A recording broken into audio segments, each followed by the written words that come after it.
Thank you, and thanks very much for the opportunity to speak once again with the Caribbean Corporate Governance Institute. I marvel at the work that you're all doing, and actually the framework that you're building that just seems to get stronger and stronger, even over the past kind of 4 to 6 months that I've been involved. So well done to the Institute and Kamla, fantastic job.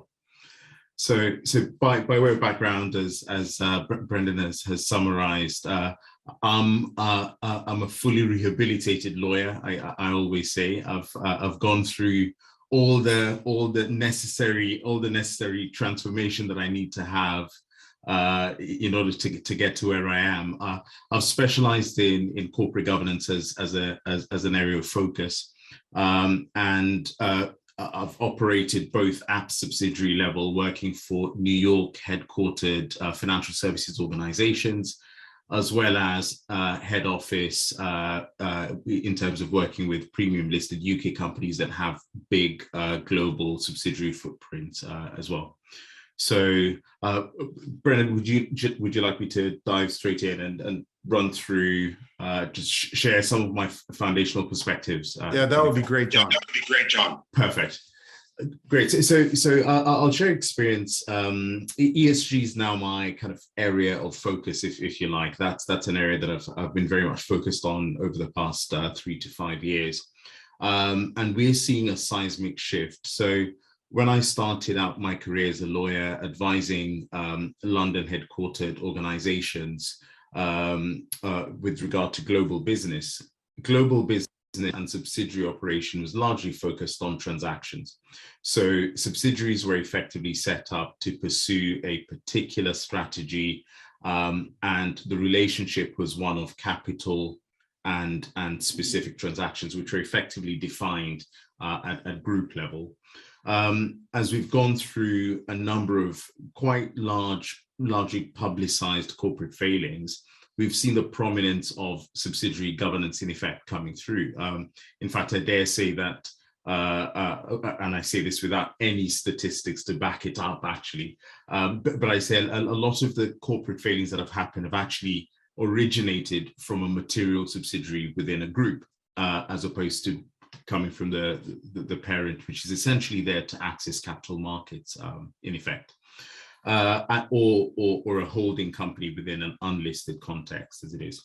So with ESG, the growth of ESG factors in recent years, I worked for a large multinational international integrated energy company, which was transforming from being oil and gas focused into integrated energy with a stronger focus on renewable sources and vectors of energy.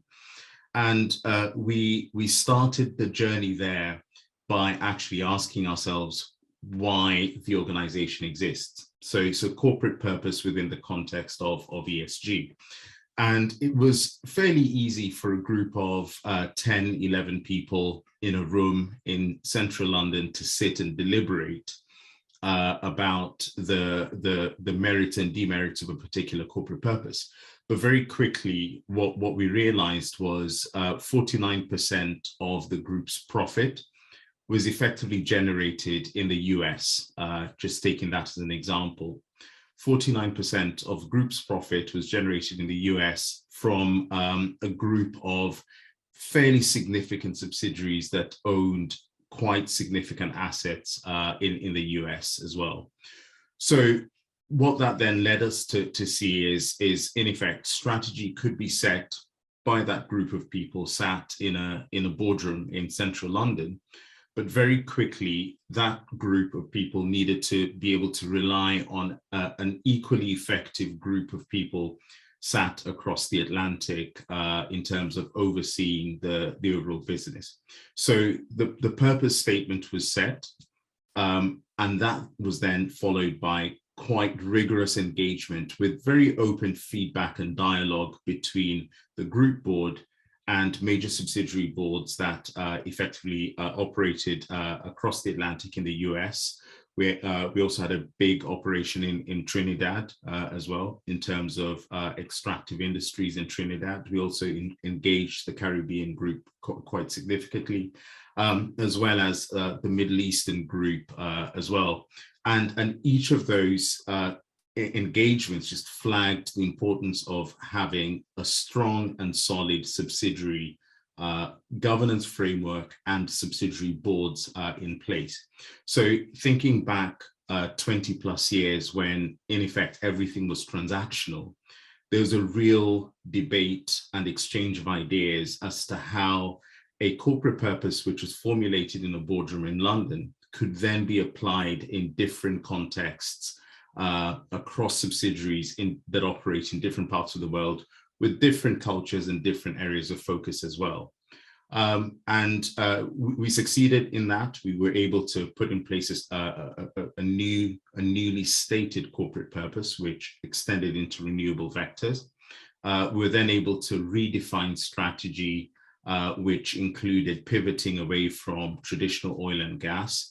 And in engaging with those boards, we were then able to drive that sense of commonality of strategy as well. So it wasn't a case of London deciding and dictating X number of cuts or X number of investments happening across the world. It was a very collaborative effort with lots of dialogue, lots of difficult conversations, lots of challenge from both sides, ending up in a really unique and constructive situation in terms of the development of strategy. The final piece that I just mentioned around that relates to the performance aspects, accountability and risk management. So having set the purpose, which sounded very, very lofty, having defined the strategy following that purpose, we then had to very quickly think of how are we going to measure success? How are we going to be assessed by our stakeholders more generally as well? And that, again, going back to that 49% profit figure, which I quoted earlier, you very quickly realize that we could talk as much as we want about that boardroom in London, but in effect, people who know where to look would be very quickly able to follow the money and actually see where the risks actually lie. So the importance of subsidiaries to groups within the context of data, performance measurement and management, and local accountability, particularly around ESG factors, was seen as really prominent. And in doing that, reputational risk that comes from a material subsidiary or a subsidiary that operates within a globally prominent part of the world for that particular business, regardless of what the business actually is, actually came to light. So in wrapping up, I'll just say that the world has moved, and I can't stress, having been in those shoes before, I can't stress the importance of a really constructive and collaborative relationship between parent and subsidiary. That's excellent, John. That's excellent, John. You bring up some very interesting points, especially the relationship at BP between the parent and subsidiaries. Obviously, there was a pretty significant environmental issue that took place in BP, and that kind of galvanized, I guess, a lot of change. In the past, sometimes subsidiaries would just look at being order takers, and the board was a rubber stamp. Can you kind of comment a little bit about the journey to change that and as you say, get a dialogue going? Because that had to be a bit of a shift. It was a huge shift, because the construct is anchored on capital. So how much parent company accesses capital markets, gains the capital, be that debt or equity, or even in a private unlisted context, gains the capital from either owners or financial services organizations, then allocates the capital across the group. So that was the transactional nature of the relationship that was there. And that was underpinned by executive targets that were set, expectations that were set, and then managed through, in effect, the executive frame.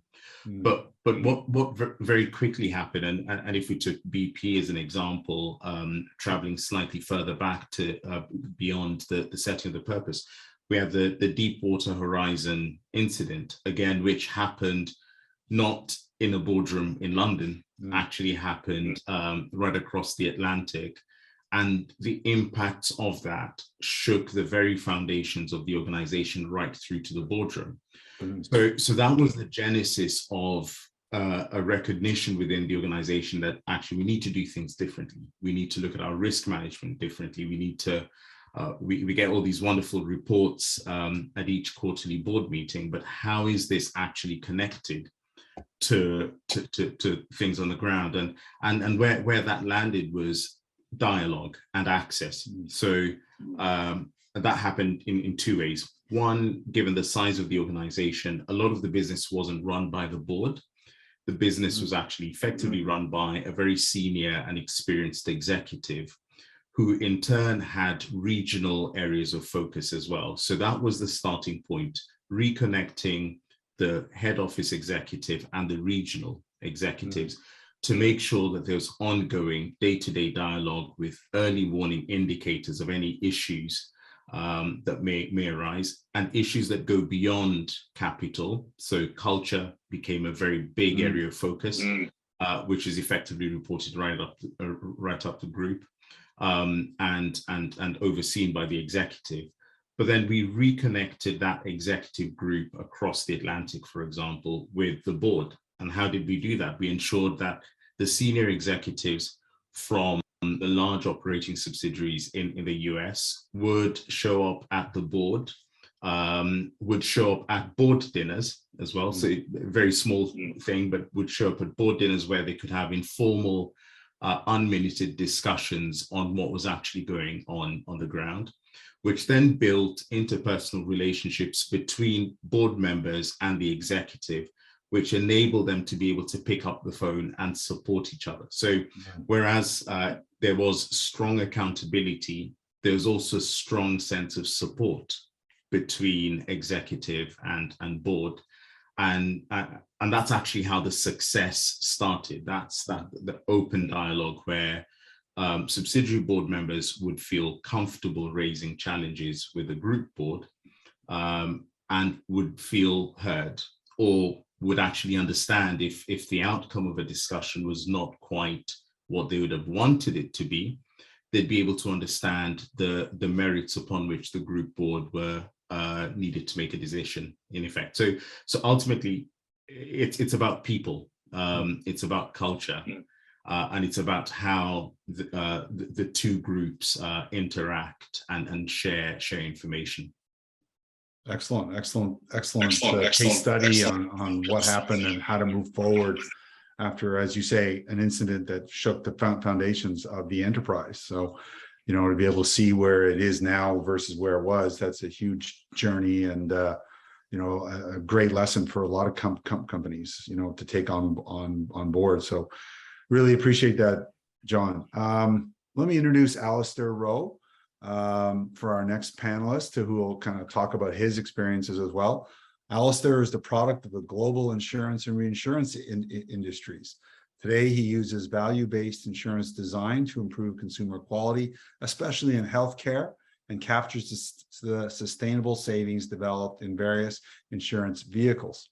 After completing his bachelor's degree at Florida State, Alasdair moved to London, where he worked as a Lloyd's broker and attained his associates of the Chartered Institute of Insurance. He currently resides in the US. Really appreciate you joining us here, Alasdair. You know, you've got a very interesting background, you know, in healthcare and insurance. So really appreciate, you know, your contribution. And I'll turn it over to you. Well, thanks, Brendan. It's a real pleasure to be a part of this program, and try and pick up where some great speakers have sort of left me thinking about what do I do next. But for context here, John, I think it was really interesting that you started from a very huge, significant global player. And what I'll be addressing is a much smaller, local, regional family business. But it starts with people, John, and that's kind of where you got to, and the collaboration and communication and dialogue between those people. My name's Alasdair. Insurance is in my DNA. My grandfather started our family business, and we've been in a long process of transitioning that. It's been a successful business of 60 years and expanded itself into many different companies and many different sectors, for the most part in Belize, but also outside of Belize. And so I was asked to sort of spend 8 to 10 minutes talking about sort of 4 features that I think sort of speaks to this topic of the theme, I guess, of the consciousness of the board. And what I came upon, and Liz Cox, who's sort of sitting here, and I see her, she's been a great contributor and participant in our organization. She's chairwoman of one of our insurance subsidiaries. But I myself started on the subsidiaries, couple decades ago, and have recently moved up to the holding company. And so I do have 4 sort of features to sort of share with the group, and realize that I only share what we're doing, and hope to glean and learn so much more to improve what we do. But to start with, as a conglomerate of subsidiaries, we have sort of moved to centralized services and really championed that for different reasons. To maybe what you said, John, from purely capitalization, that's certainly been a big part of it. But levels of service, reputation. If I go back to what Ms. Golson said today, we're looking for that control to ensure that we don't have failures, that we continue to succeed and maintain the legacy that was created by my forebears. So we've been really pushing for centralized services, not to mention that in a small country like Belize, there's so much overlap and efficiencies that we can bring. John, we talk about ESG and it's the environment that's moving so quickly that we're always trying to attain the right people at the right levels, so that we can disseminate that information and that level of practice down to some of the smaller subsidiaries, and they're of all different sizes in GA Rowe and Sons.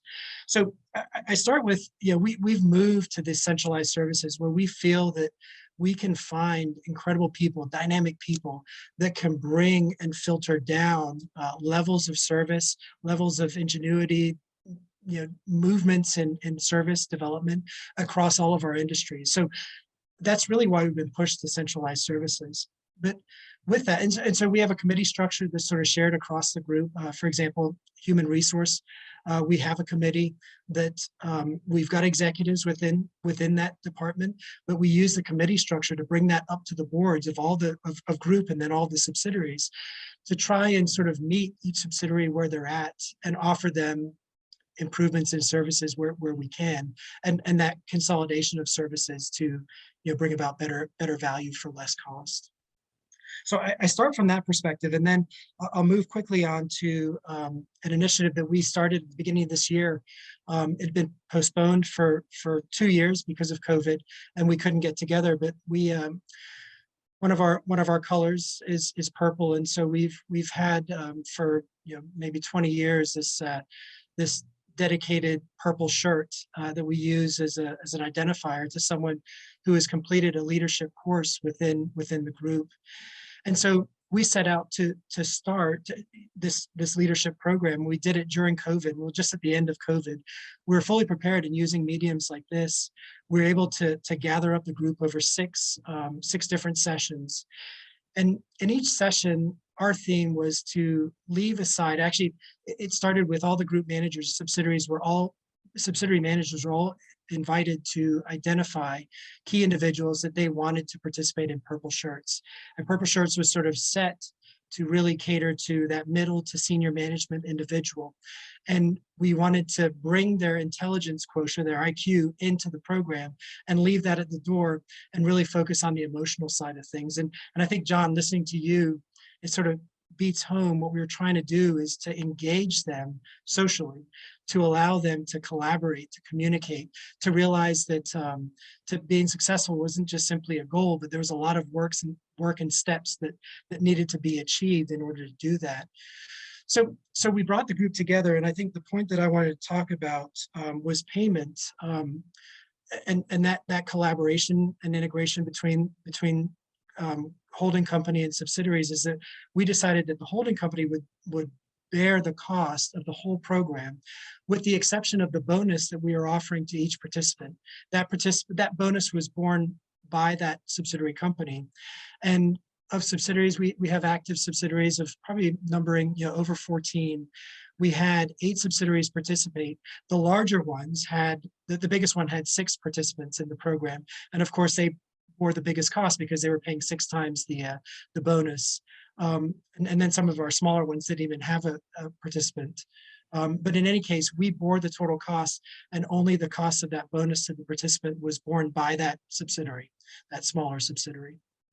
So moving on to my third point, I think we were all surprised at the value creation that the program had. Not just did the participants, the individual participants, of which there were 18, we sort of shrunk that group down from probably 40 individuals that were put forward by managers. We shrunk it down to 18, but not only those individuals grow personally in programs that we put on, for example, report writing to boards. We looked at our HR, at our group of employees, and looked at different ways of engaging different generations of employees.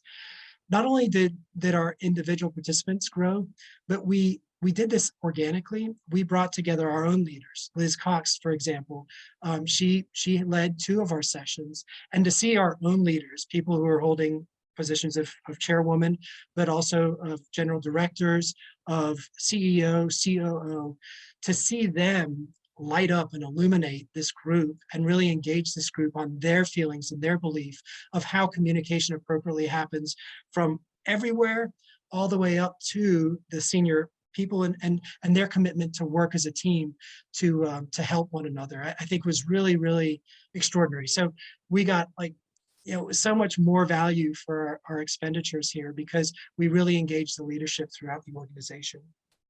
And then I'll close on, what's the future of this group? It was the 3rd group of purple shirts that we brought through. We incorporated the previous groups, some of which had been with our company for 20 plus years. We incorporated them into this group of purple shirts, and our objective for them into the future is to be that voice, to be, John, you said it earlier, I think you found some of your early findings was you had a really strong senior executive that was sort of leading the charge on where the company was going. And what we'd like to do is use that human resource to really multiply what we're able to do and take advantage of this dynamic environment that we're all participating in. Take advantage of unique skill sets that we have, and use collaboration to bring those forward, have them adopted and advocated at a leadership level, so that we can move with the current marketplace and environment and continue to be successful. So I think those are 4 points that hopefully contribute to this group, but I'll stop and say I welcome any questions. And what my eye-opening has been, Kamala, is that there's a lot more exercise that needs to happen, not just from the board levels, but from the senior executives, and then to the level below that, so that we can continue to be successful operators of these businesses. That's great stuff, Alasdair. You have a very unique perspective, being a family-owned business, a conglomerate with a lot of different types of businesses, but you're kind of stringing it together, to focus on leadership and development of your human resources. I think that's very, very key, very interesting. And I would be very interested to see how you recruit or develop your independent board members, if you have those in some of your subsidiaries, and how do you bring them into the group?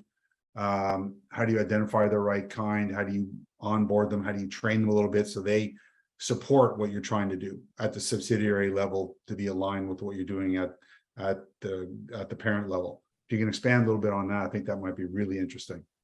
Absolutely. Yeah. Thanks for the question, and thanks for the vote of confidence there.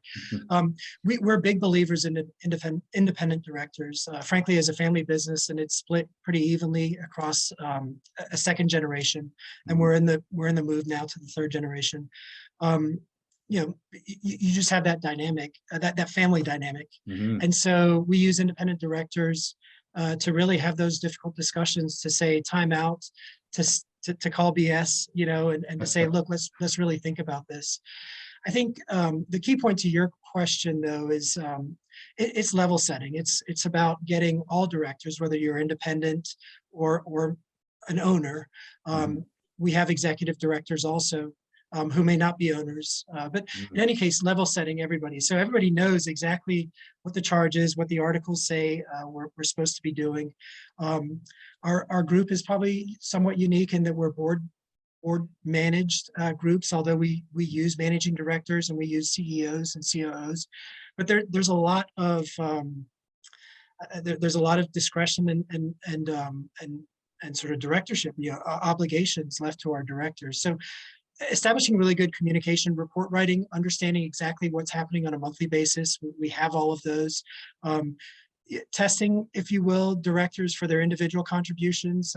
I did hear Liz talking about, I think it was in the first session, the frustration of folks that show up and sometimes quietly assess, but sometimes that individual has something that's brilliant to say at the very end or at the dinner afterwards. But always trying to engage and not being too quick to have one person sort of come to a conclusion that doesn't necessarily reflect the depth of what we've put together in the board, because that's the other thing is we've assessed and know there's a big investment in the cost. I mean, we have a couple of directors that live in England, and we bring them to Belize. Liz obviously is in Guyana, and we bring her to Belize. So we take a big investment, and so we want to make sure that we make the most out of that investment. And it is the fact that we can put a lot of people around a decision and not just have it made by one strong family member, which is certainly how we made decisions in the past. So you really encourage a voice then for your independent directors, your non-executive, your non-family member, because that can be maybe a bit challenging of a dynamic. Everybody knows who owns the business and ultimately is responsible. So you must put a lot of effort in to really encourage that voice. Yeah. So often, Brendan, they've deferred decisions to shareholders, and we say, no, we have you as directors. This is a board decision. It goes back to an early discussion too. I mean, subsidiary boards make decisions for that subsidiary, and we do have participating directors that participate on subsidiaries and holding. Yeah, these directors have to take some fiduciary decisions for these boards, and they can't defer it back to shareholders. That's not the intention of having these independent boards and participants on those boards to move us forward. Do you set that tone right when you talk to them, or right when you're looking to onboard a director? Do you kind of set that tone of that expectation of what the family's looking for if you're going to join a board here? This is not just something to sit back. There is real responsibility here. We do. I think I was sort of prompted by one of the Institute's earlier sessions, but we have an onboarding program that we've put together. We share the Articles of Association. We share expectations, confidentiality, things like that. Yeah, we do. We, COVID aside, we try and bring everybody together to spend time at dinners after the meetings to have that social side of things. So we do what we can. We've got a lot of improvement to do, but yeah, I mean, we're very open and transparent. Liz, you were addressing that earlier. This want to be, openly transparent with one another, to say, I really feel this is important. We encourage that. Excellent, really interesting perspective, Alasdair. Really appreciate your thoughts. As we move forward, I'll like to introduce our third panelist, and then afterwards we'll open it up for questions from everybody to everybody. So everybody will, I'm sure, is enjoying the session, getting a lot out of it. But we look forward to everybody's participation too. Look forward to your questions and comments. So with that, I'd like to turn it over to Dexter Riley.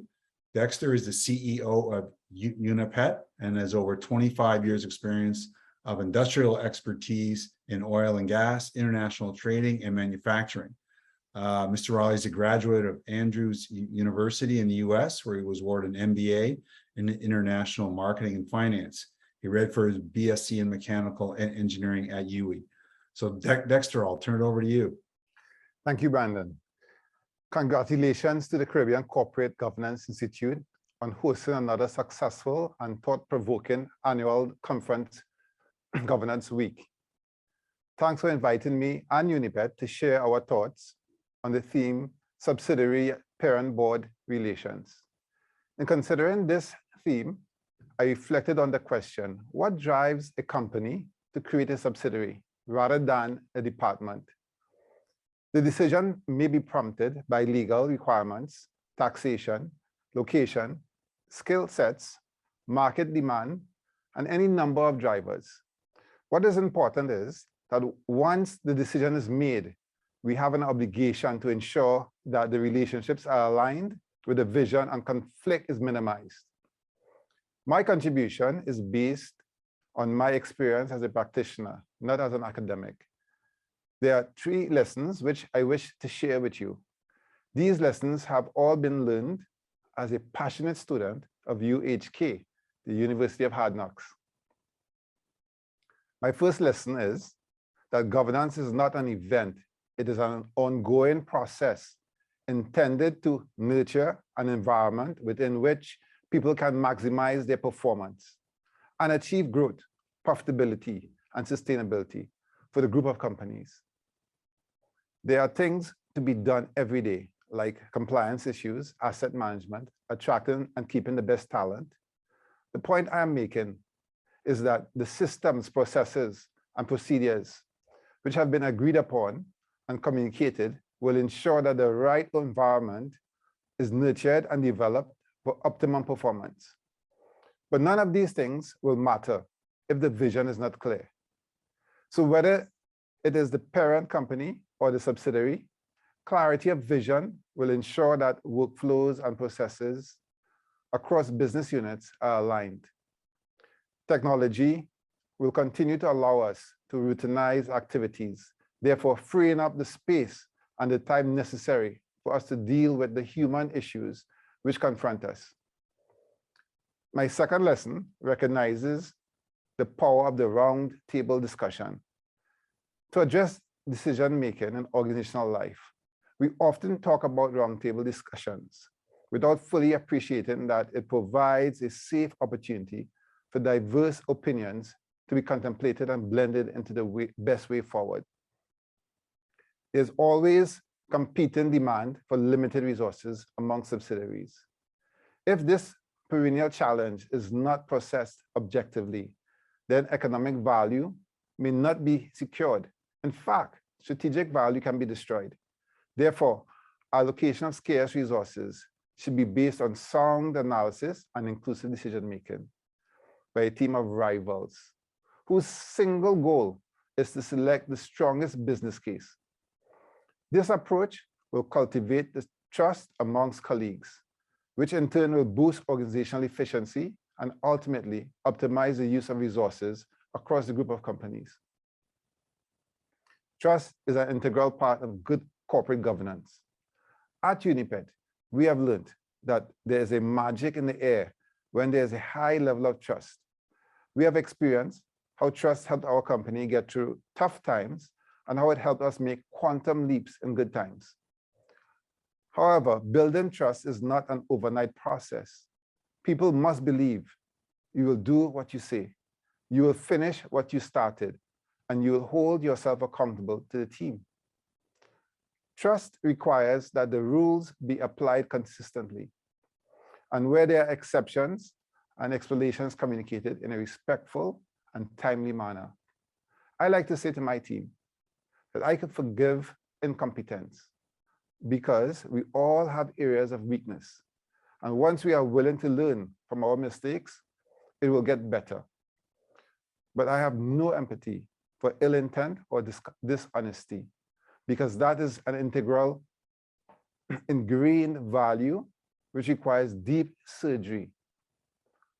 So while it is important to trust, it is necessary to verify. High levels of trust can prevent wasted investment, both in terms of time and money. The more efficient we are, the more sustainable the organization will be. My third lesson is the importance of leadership as a pillar of corporate governance. For a conglomerate to thrive, all the pieces must fit together under a certain kind of leadership. We all lead from wherever we are.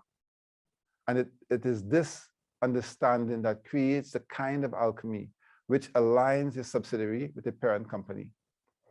Implicit in the framing of this discussion of subsidiary and parent board relations is a notion of hierarchy. While we accept that there's always a power dynamic, authentic intervention is needed to bring equity to all relationships. Instead of command and control, there must be a guided discussion to achieve optimum outcome. Leadership must be competent and well-intentioned. It must be focused on serving the team and guiding the corporate values. Deep listening around the table will ensure that all views are included in the final decisions.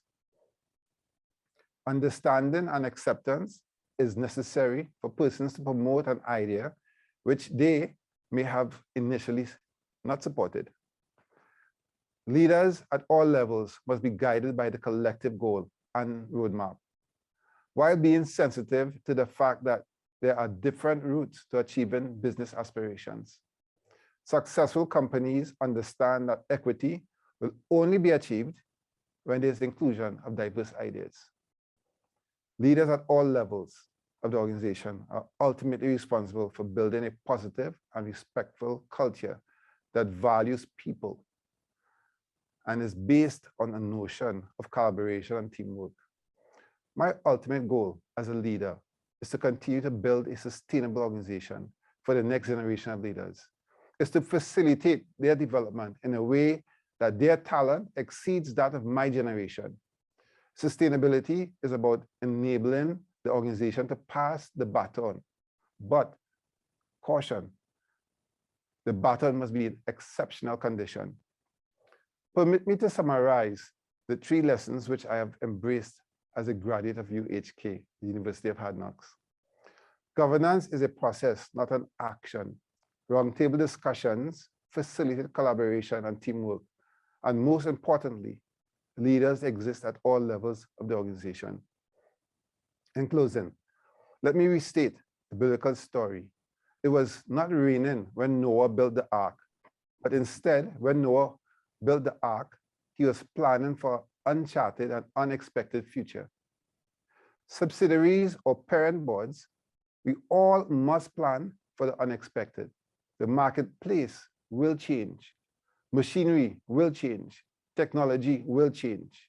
Relationships will change.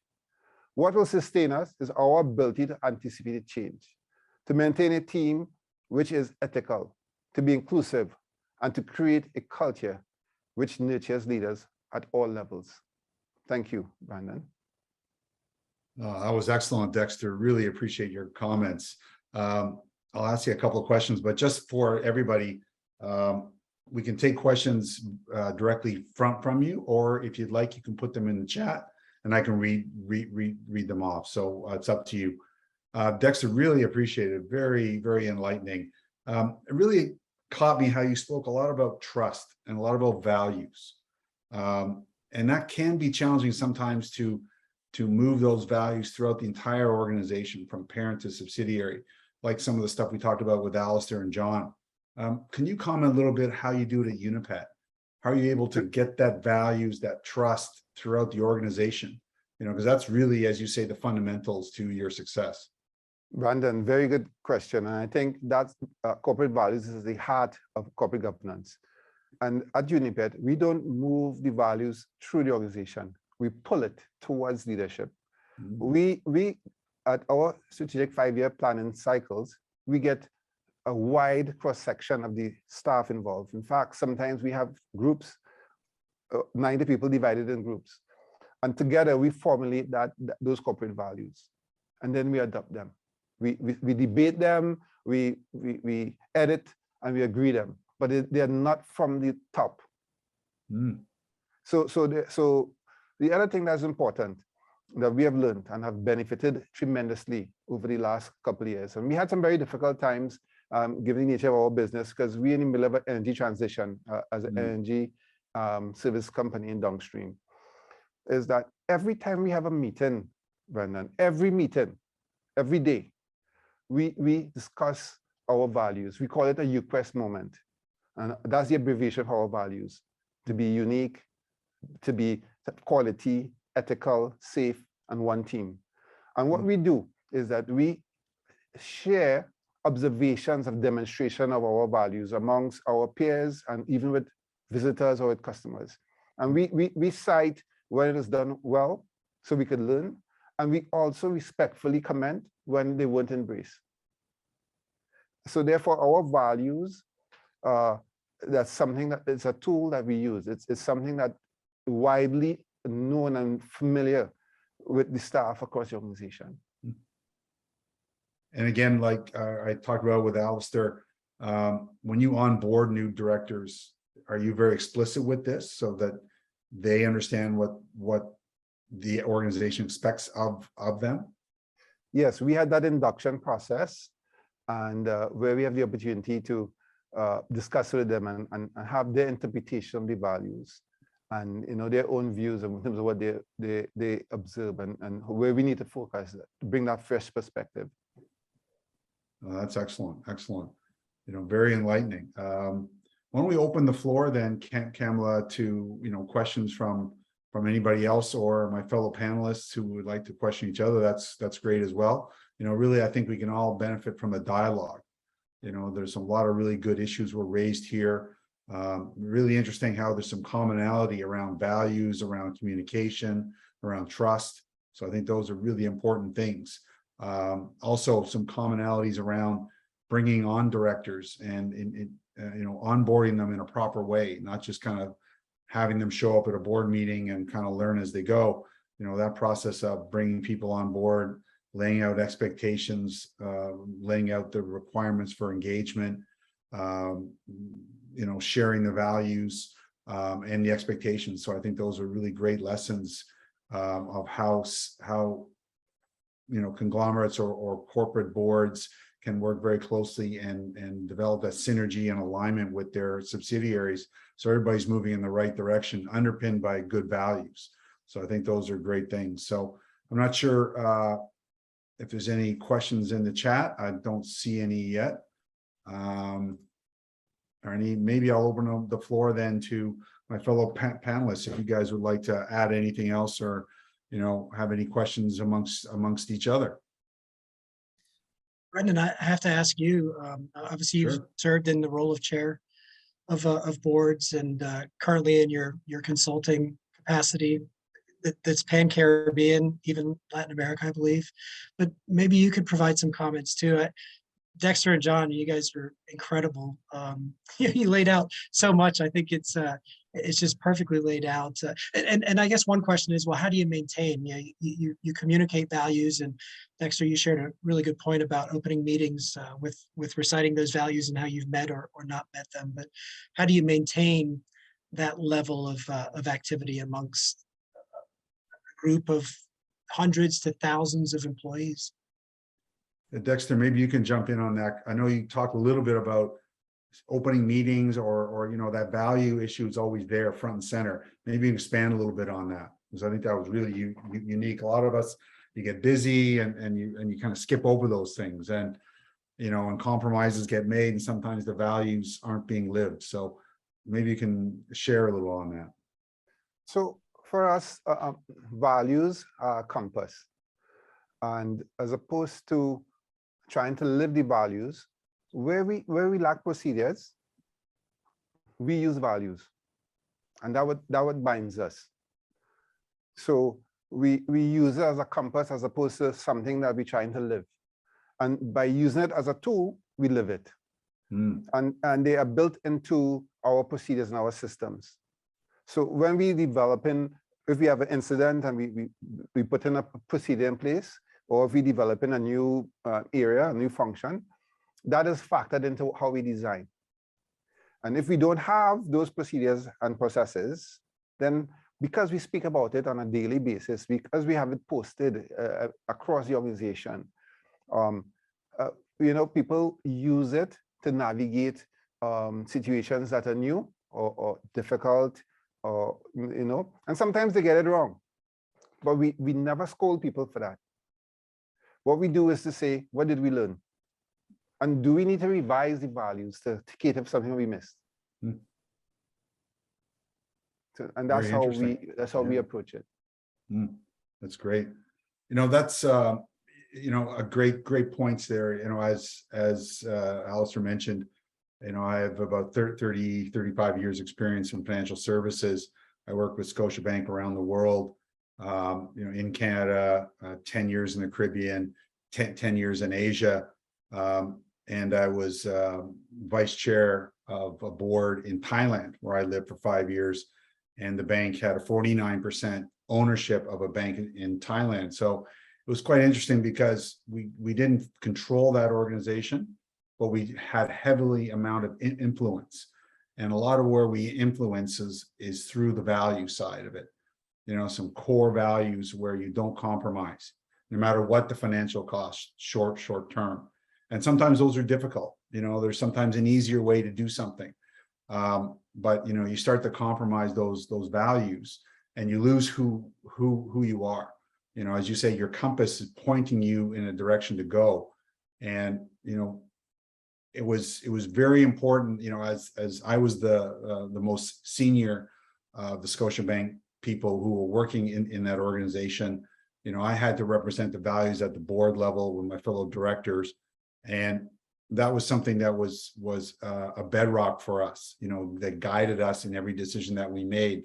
Sometimes the local culture would encourage, certain shortcuts or certain ways to get things done that maybe are not fully ethical, but it was kind of the way it was done. But we would really hold the line on that, and those values that allowed Scotia to be this year 192 years old. Were the things that were able to keep the organization going. So that adherence to values, I think is a great point. And I'm really impressed by everybody around the table here being, very forthright on moving that through the organization. Ensuring that that's widespread and everybody at the board levels, subsidiary and parent, really feel that. And are encouraged to speak up around those issues. So I think that's great. Maybe John, if you'd like to add anything. I think the first observation is just listening to Alasdair, the presentation you gave around how you've helped transform a family-owned business. It's just so fascinating, having existed in global businesses before, where you're so detached from almost the real business it is. I think how you brought that to life was just fascinating and really interesting. And I think all of us can actually learn from that and adapt it for our respective organizations. And Dexter, the values point, in my time as a lawyer, as a corporate secretary, I can write value statements based on any words that you can actually think of. But you've brought that to life, where you're actually saying, well, this is stuff that you've got to believe in, and not just believe in, but you've got to demonstrate, you've got to live it. And the tests that you have at the start of each meeting, where you've got that open dialogue, to me, that's just key learnings, which I'm actually making note of to apply at Royal London as well.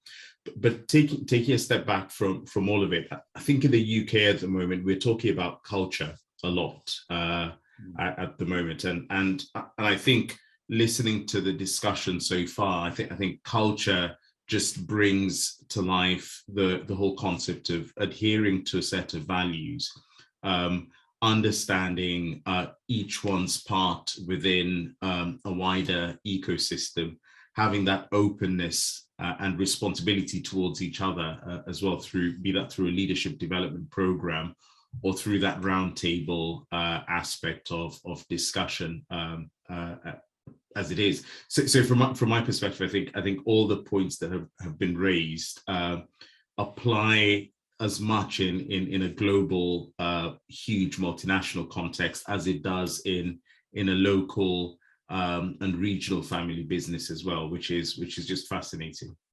Yeah, the commonality of these things that drive success, I think, are very interesting. Kamala, I'm not sure if we've received any questions. I don't see them.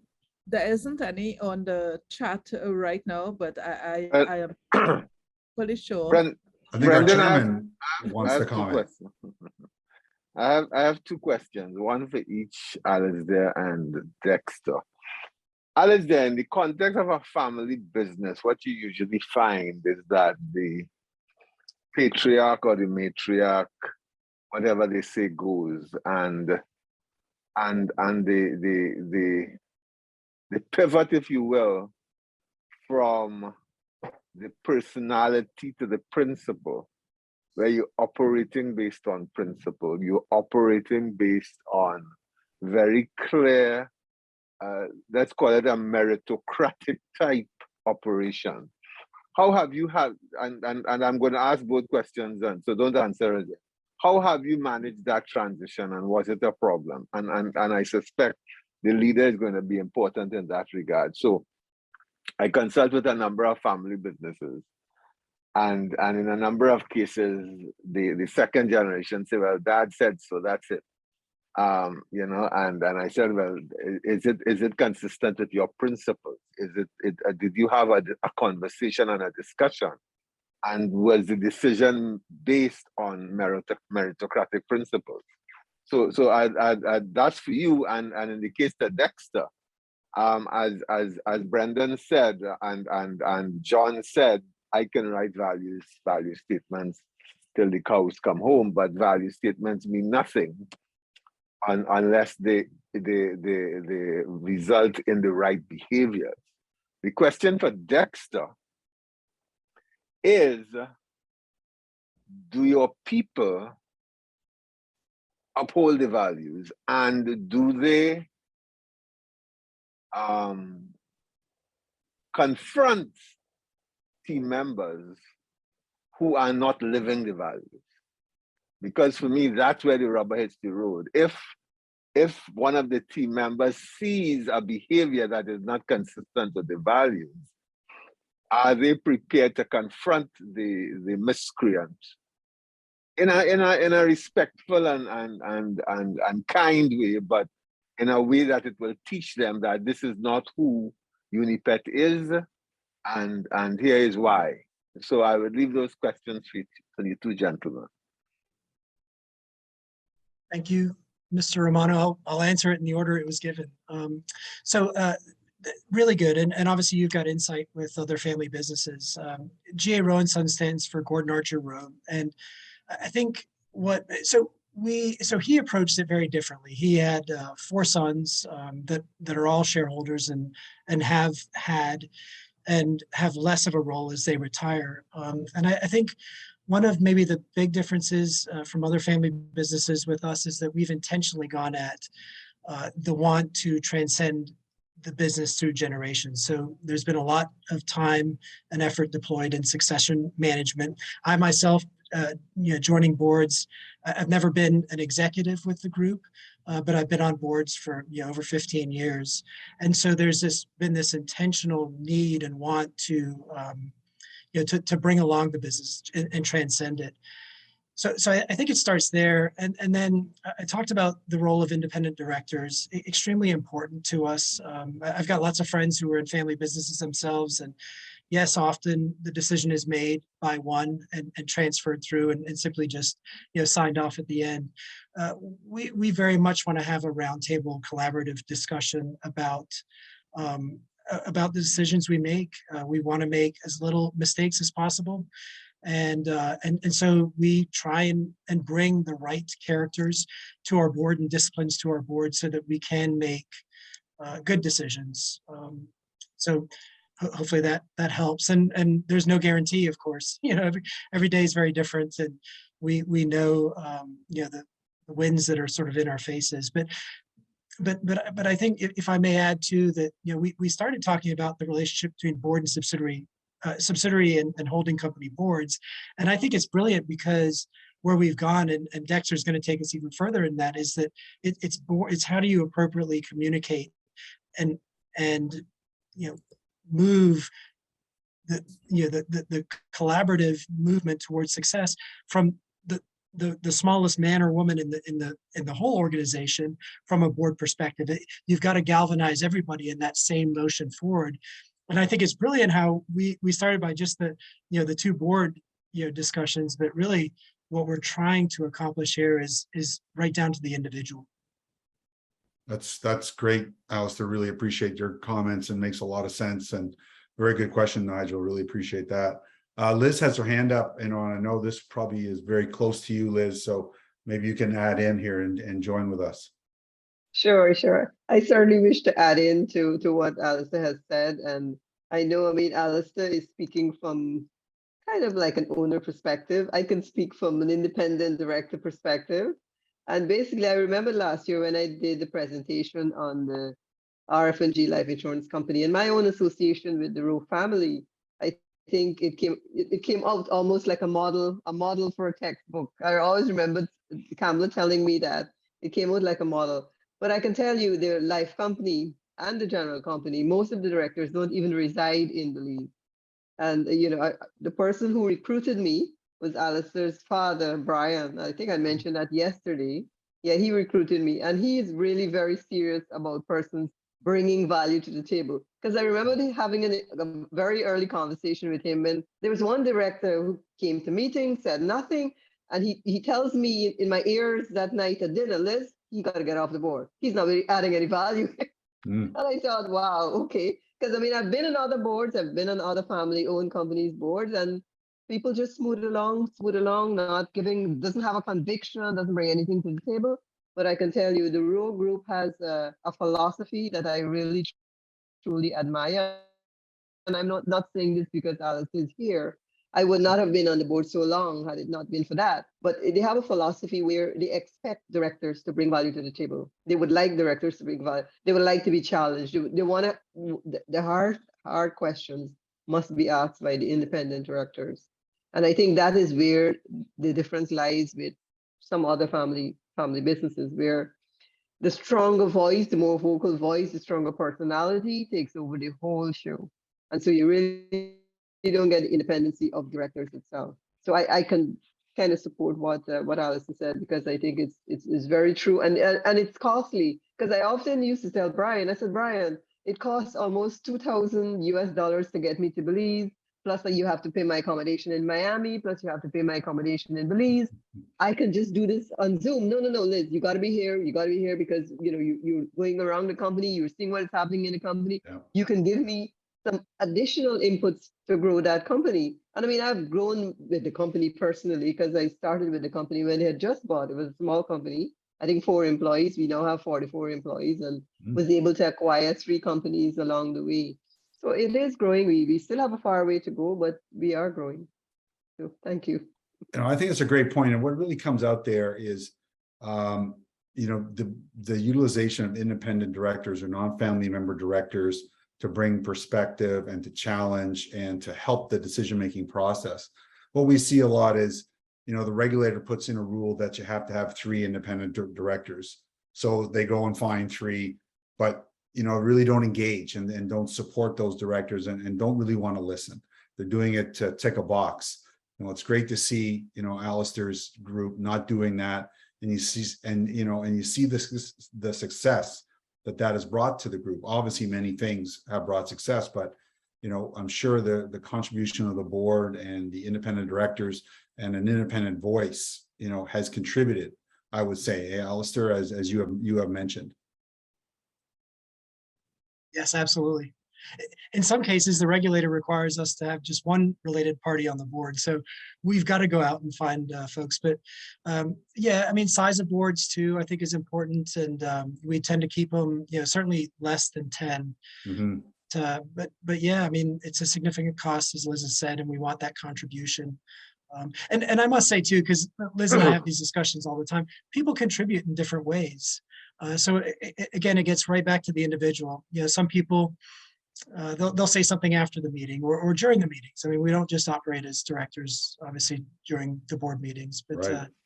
but we value that that rapport and that involvement. And frankly, I think the individual requires that too. Otherwise, they wouldn't enjoy it as much as we'd want them to. Oh, exactly. And if I may, have you benefited, you believe, from the diversity and the independence? Oh, absolutely. Absolutely. Yeah, absolutely. I mean, I can think of specific examples, but you just think of, you know, Liz talked about the acquisition of companies and looking at assumptions on those acquisitions. We've saved a lot of money, Liz. We didn't go with the first assumption, and so, but not only that, we had the right buy-in. You know, it's these organizations now are very complex. And so it's very hard for one individual to run it. As a matter of fact, as shareholders, we're kind of encouraged to do something else executively, and to lend what we can in a non-executive role. So that's what we're encouraged to do. And to get to the specific question, you've got to get a team involved and accepting and moving forward. Otherwise, I fear that you're more prone to accident. And if I may also say, we approach this with our eyes wide open. I mean, we know it's very hard to transition businesses beyond even the first generation. So as we look at that transition into the third generation, we accept that of maybe the 15 shareholders, it's sort of diversified in its holdings. Not all 15 will want to have an active role in governance or leadership of these companies, and we accept and encourage them to do what they want, and just try and keep we've moved on to this model that's called an entrepreneurial family business, but in any case, we keep that family business intact as much as possible, but where we need to, for the business's sake, operate as a truly professional business. Great. I don't want to lose the question, Nigel, that you had for Dexter. A little time has passed. Maybe you want to repeat that a little bit to refresh us all. Yeah, again, the point is that many people talk about mission and vision and values. And unfortunately, most of the people in the company have no idea what the values are. And for me, the critical thing with values is the behaviors that should come out of them.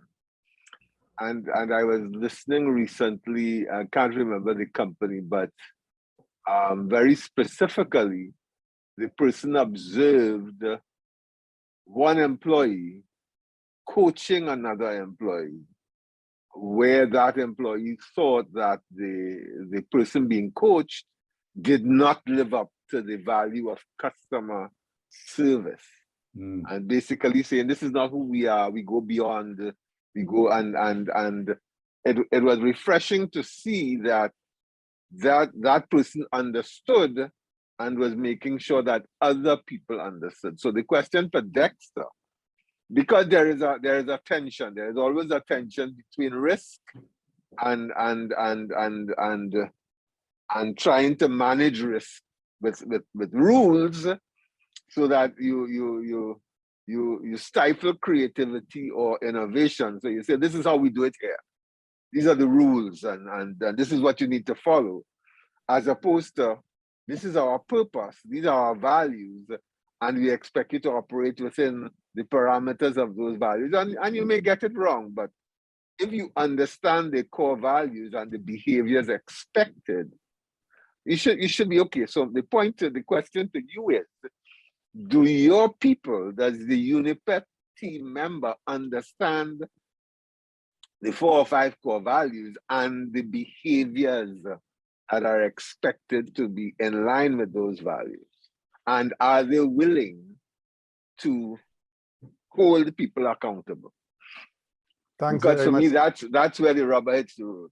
Right. Thanks very much, Nigel. Very interesting question. Now, this is the challenge I want to bring to this discussion here. So when we think about values traditionally, we think that there's some sort of yardstick to measure people against and behaviors. I want to invite you to shift a little bit. That's not what we do. our values is used to create value and protect value. It's not a yardstick to measure your behavior.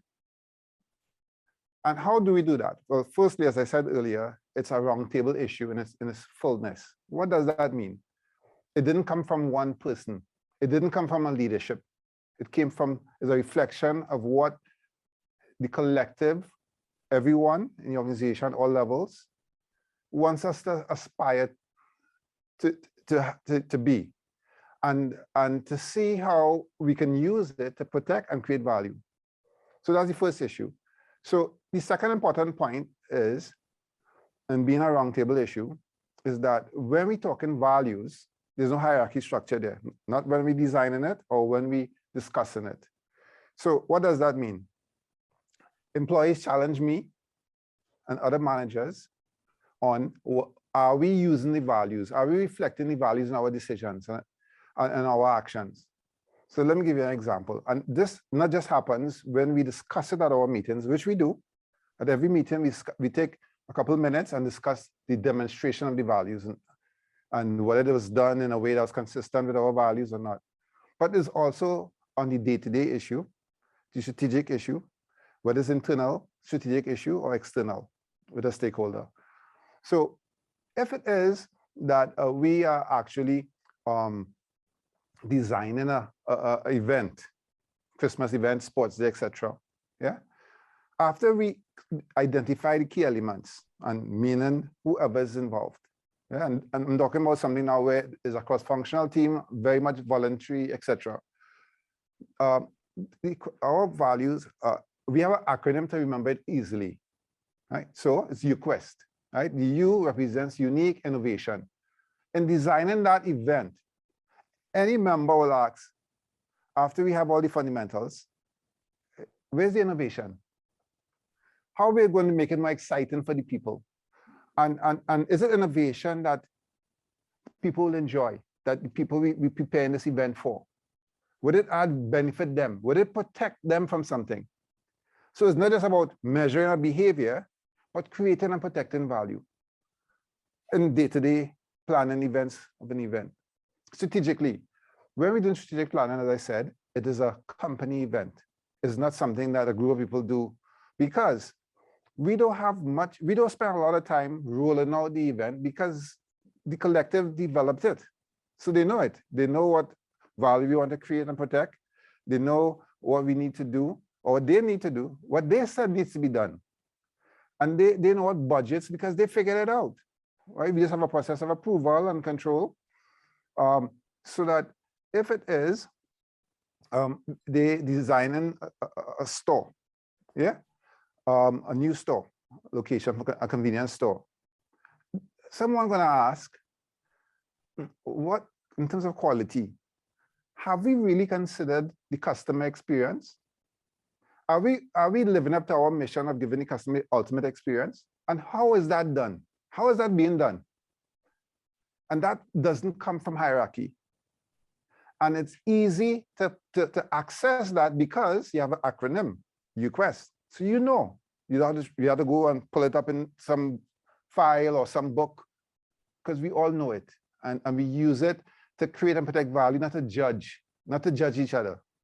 So therefore, when I am challenged, and again, on whether it's I'm dealing with, and we consider, when we're doing strategic planning, and we do stakeholder analysis, we look at how we protect and create values for everyone in every particular initiative that we have. So we say, are we respecting the needs of the regulator? Are we protecting the needs of the environment? Yeah, so we integrate that into our strategic planning process, because it's a tool. It's not a yardstick to judge. Now, what does that do? In effect, the behaviors are reflected without it being a yardstick. Because that yardstick really brings tension and it breaks down your values. But if we use it as we use processes and procedures as a tool, then if you have a tool and you don't use the tool right, all you need to do is to relearn how to use the tool and improve, continual improvement. But we don't have to judge. What we measure is attainment of our goals, our KPIs. Yeah. And that is objective for the most part. You have some subjectivity there as well. Yeah. But in that subjectivity, there's a rationale. And again, if we don't have a procedure or we don't have a process, everybody know you can use your quest.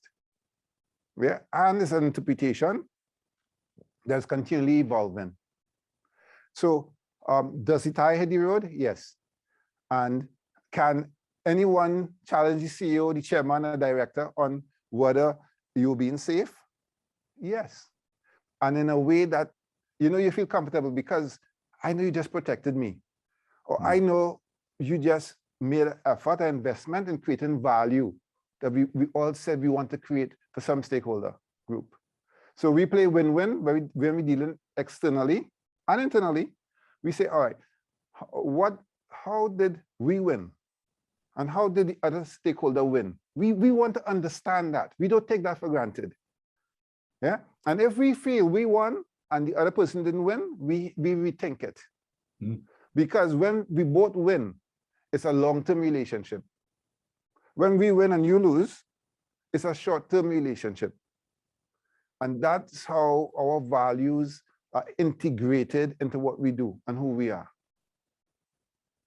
Hope that's useful, Nigel, answer your question. No, it's excellent. Yeah. Thank you. One of the things I like about what you said is that it's not about judgment. And that speaks for me to the whole concept of growth mindset, so that you're not focused on whether the person is good or bad, but more on how that person can improve and the entire organization is improved. So as you said, anybody can be challenged, and the challenge is not to judge, but to help improve. And I think that I like that. Thank you. Yeah, that was great. Because we don't want to catch anybody out. No. Then defensive. Yes. And again, it's not about the person, it's about the behavior. And how can we help you to achieve, as you said, to create and to protect our value. Thank you. And it keeps the emotion out of that conversation when we take that approach. That's what we found. It keeps the emotion out. That's always good. Yeah. Thank you. Professor Garrett, did you want to add anything? A couple of things. I mean, when I've been working with boards, particularly in the area of what they mean by values, belief, and culture, usually start with just checking out their use of words, and particularly looking at the very simple notion at the beginning that a value is a belief in action. And what does that mean? Working from that. And there are some processes that one can go through there, but they're basically anthropological processes. And I've always relied on an American writer called Clifford Geertz back in the early 70s, who wrote, I think, quite brilliantly on anthropology and particularly on culture. And I've got a little quote here that I used when we were actually working with a board, going a bit deeper into this area. He wrote just a simple paragraph, and I've got it here. Culture is an historically transmitted pattern of meaning, embodied in symbols, a series of inherited conceptions expressed in symbolic form. And you see that all around organizations with signs and who goes where and who eats where and all the rest of it. A series of inherited conceptions expressed in symbolic form by means of which people communicate, perpetuate, and develop their knowledge about and attitudes towards life. And then he has a wonderful sentence. Man is an animal suspended in webs of signification he himself has spun. Which I think is very interesting. We often go into some depth on that one. Yeah, give that some thought. And then he says at the very end, and this is what scares the hell out of me now that the regulators are getting to this area, this is where it's going to go horribly wrong. He says, I take culture to be those webs and the analysis of it to be therefore not an experimental science in search of law, but an interpretive one in search of meaning. My current worry about the regulators is they're seeking laws. Yeah, absolutely. Those are some great points. Thank you, Professor Garrett. Kamala, I'm not sure. I think we may be at time. Just I don't want to. Yeah, no, we are scheduled to end this panel at 4:30, so you still have 12 minutes. Yes, but as I'm on the floor, I did want to ask this question in terms of the sustainability. Now, I was reading recently that Corning, that company that does Corning ware and stuff, they are now 175 years old. And I was reading an interview with their CEO in the Times Magazine, who was saying that when they do their planning, they take into account the fact that they want the company to be there for another 175 years. Now that was surprising to me, because I know generally when most of us engage in strategic planning and we envisage the future, you're looking at 10-year plans, 5-year plans. And then when COVID hit, we were like 1-week plans, you know, it was more survival. But I'm wondering, you know, from each of the three panelists, what would you envisage in terms of sustainability? What do you actually use, Dexter, for instance, you and Alasdair, you know, and John too, with your company, what period of time do you look at when you're looking at sustainability? So in our case, I've seen it from a sort of productive industry and now in an investment industry. It's very hard to look beyond sort of 5 to 10 year horizon with real data that can be backed up, purely because if we just took this year alone, if you rewind to September, October of last year, and you look at the position we're in now, the economic fundamentals have changed quite drastically in that time. So for that reason, we try not to forecast quite significantly beyond a sort of 5 to 10 year horizon. However, and that's just purely from a kind of economic position, data position, and so on.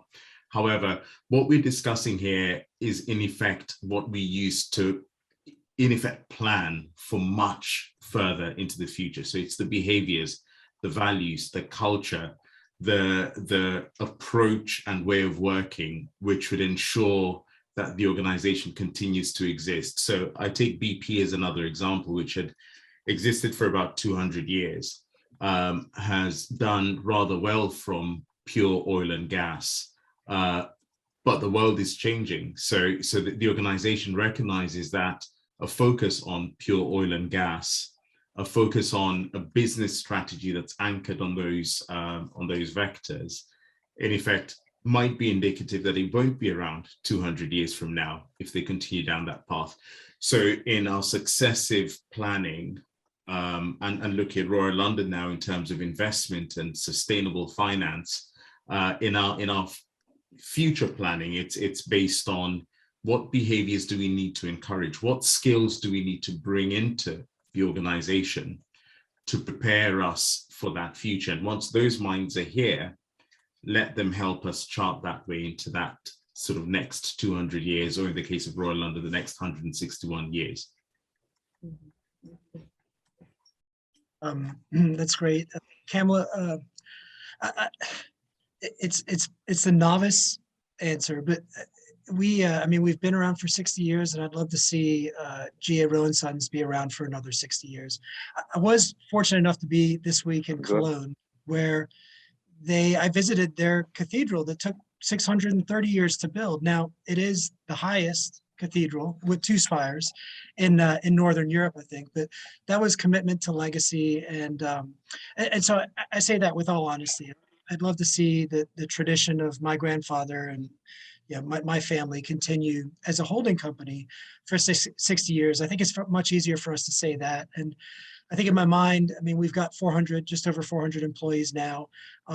That's really important too, right? The sustainability of the lives of our employees is important. Now, subsidiaries will change, and we've acquired new subsidiaries, and we've gotten rid of some subsidiaries, and it does lend in our future, I think, to start focusing on disciplines that we've done and continue to do very well.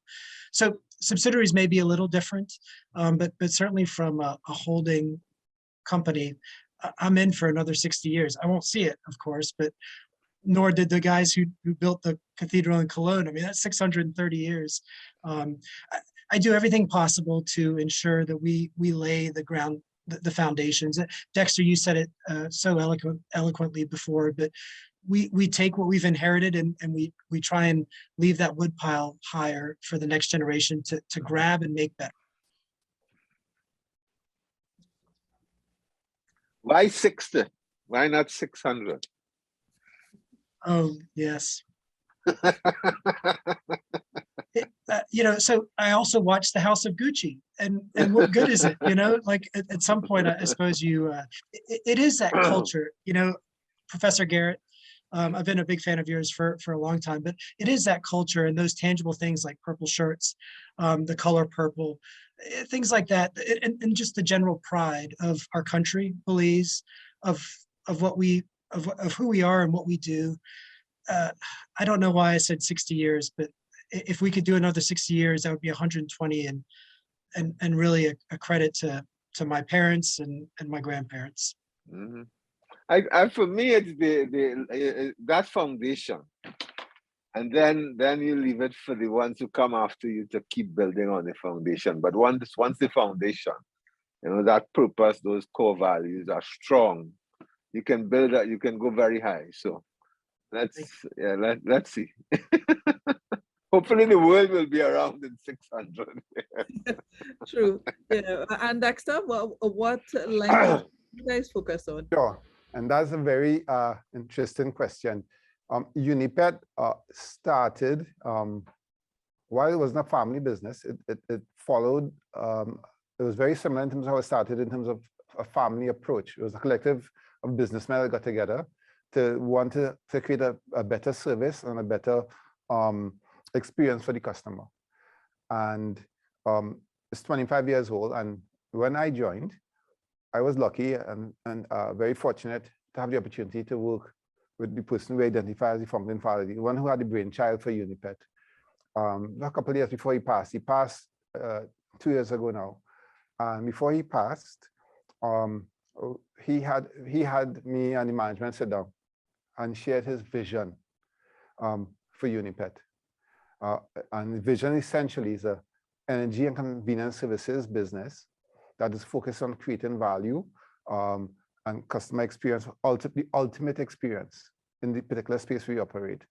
So that in itself is a limitless timeline in terms of what we achieving to create value. To create values and vision is a little broader than that, which probably a different space we can talk more about. But how do we do it? We have 5-year planning cycles, because 5-year planning cycles we find allows us to have realistic targets. But even when we do our planning, a significant part of our planning allows for emerging opportunities. Yeah, because we do understand that even right now, the space we're in is transitioning. We in the energy business downstream, and we use liquid hydrocarbons to power transportation. But we do understand it's going to be same energy, but electrification. Right? And also the way people do the transactions is going to change. So what do? We include that in our 5-year plan. And if it is capital projects, it will be a 10-year horizon. And we recruit the best talent out of university. And we put them on an accelerated program. And they work closely with senior management. They act for managers. We have a couple who graduated less than a year and they're acting for managers. What does that mean? We respect that they have something to offer, but we also support them and give them that accelerated development. So in that, we are planning for the future, for the next 100 years, because we're going to continue doing that and have a good mix of senior professionals and the brightest young graduates working together against a vision articulated by our founding father. Even though he's not here, it's well documented and shared and supported by 5-year plans at a time. So we know that UNIPET is committed to being here for the long haul. And it's not just for creating value for the shareholder, but that is extremely important for us, but it's also creating a value for a wider stakeholder. And that is built into how we plan. Yeah. Very good. Brendan, let me hand back this panel to you so you could ask each of the 3 panelists to wrap up. You have another 2 minutes. They Okay. over by a few minutes, so they can have a minute if anything. Alasdair, why don't you start us off with your wrap up? Oh, well, I'd just like to thank Kamala and the Institute for allowing me to attend these programs and then participate in it. A great group of panelists. Dexter, you were so eloquent. I wonder if you were reading or if that was a true recital, but you actually brought a lot of points to practice, and talking about 5, even shorter period timelines for planning, and then having the ability to be flexible to respond to to changes to those plans is very important. I would just I would close by saying the relationship between holding company and subsidiary, in my view, it's a unique individual one. When we ran our purple shirts, we intentionally did a debate and asked them what were their thoughts, pro and con, to centralized and non-centralized. And I think we were all kind of amazed that it was the non-centralized that won. They put the best reasons why non-centralized support and services don't work. And the number one reason for that was that nobody was listening. Nobody understood what the need was.